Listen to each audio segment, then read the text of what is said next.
Steve again, and let's tie another knot. We've been working on a series of bends, so figured let's carry on. And this one's quite an interesting one.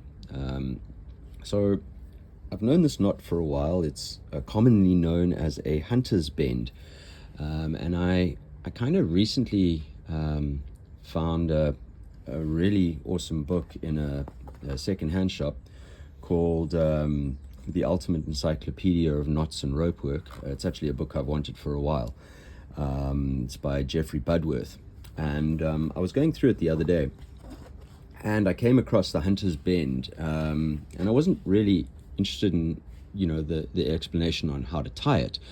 But while I was reading, I found it rather interesting because he talks here about the history of this knot, and I thought I'd share it with you.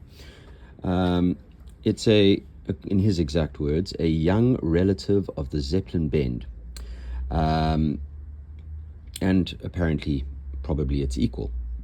It was actually devised during the Second World War by American philosopher D. Smith, and he simply called it a rigger's bend.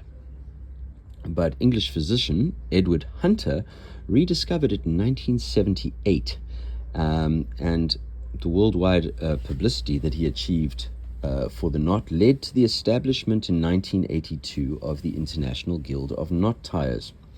So I'm assuming this is fact. If anyone out there is a member of the International Guild of Knot Tiers, I'd love to hear from you, because I think it's absolutely fascinating. It's a super awesome, easy knot to tie, and let me show you how to do it. So we'll move it out the way. There we go. And we're going to grab our two working ends, and we're going to lay them out in such a manner. So now I'm going to make something called twin loops, and we must make sure that the two lines stay parallel. So in other words, the easiest way to do that is simply as follows. And now we're going to take the working end from the gray cord and feed it from the back, like so.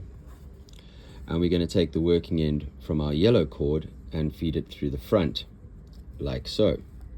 So we end up with something that resembles that. There you go. And then we're going to begin to take the slack out. And we must just be careful that when we take the slack out, we don't let the two working ends slip out. And as we tie it up, you will notice again your working ends stay at right angles almost to your cordage, but essentially there is your hunter's bend. Cool. Again, if you have any comments or you want anything done, or just generally want to say hi, love to hear from you. Otherwise, catch you in the next one. Bye.